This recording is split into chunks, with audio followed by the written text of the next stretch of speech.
की एक्टिविटीज कौन सी हैं जो बच्चे की हाइपर एक्टिविटी को कम करती हैं। सिंपल चीज है, बच्चे की हाइपर एक्टिविटी को कम करने के लिए बहुत सारी चीजें चैनलाइज की जा सकती हैं। उनमें से सबसे इंपॉर्टेंट है स्पोर्ट्स एक्टिविटी। बच्चे की उम्र को ध्यान में रखते हुए और आपके आसपास जो फैसिलिटीज अवेलेबल हैं उनको देखते हुए 3 चीजें सबसे ज्यादा अच्छी मानी गई हैं, जिसमें एक है साइकिलिंग, स्केटिंग, स्विमिंग। ये जो 3 चीजें हैं, ये अगर आप ध्यान से देखेंगे तो इन 3 चीजों में बॉडी की, पूरी बॉडी की रिदमिक मूवमेंट होती है। स्विमिंग में भी, साइकिलिंग में भी, पोस्चरल वाइज एक ही तरह की मूवमेंट रिदमिक वे में हो रही है, और स्केटिंग में भी। तो ये 3 चीजें बड़ी अच्छी मानी गई हैं। लेकिन ये अगर तीनों की तीनों एकेडमी में हो, यानी कि किसी के कोच के अंडर हो, ताकि सेफ्टी का ध्यान रखा जा सके, क्योंकि हमारे स्पेशल नीड बच्चे कई बार चीजों को नहीं बता पा रहे हैं, तो वो प्रॉपर सुपरविजन में हो। और दूसरा with the sense of competition हो। सेंस ऑफ कंपटीशन मतलब धीरे धीरे बच्चे का एक कॉग्निटिव डेवलपमेंट और हो जाएगा, बहुत ज्यादा, ये तो ऑब्वियस है। सो सेंस ऑफ कंपटीशन का मतलब चलो चलो चलो चलो, इससे आगे निकलना है, इससे आगे निकलना है, इससे आगे निकलना है। तो फर्स्ट, सेकंड, थर्ड,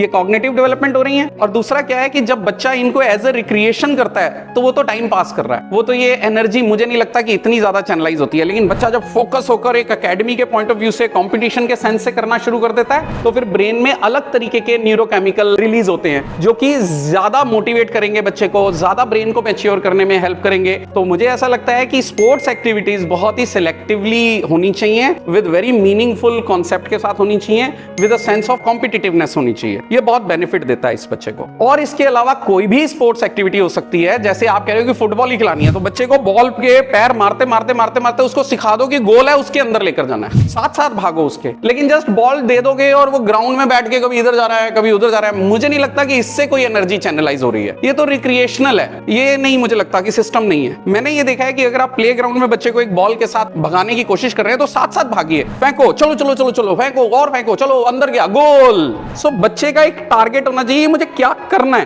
तो वो जो एक फोकस होता है उससे बहुत फर्क आता है। तो कोई भी sports activity but in a meaningful वे, मुझे लगता है कि उसकी चीजों को चैनलाइज करने में हेल्पफुल रहेगी।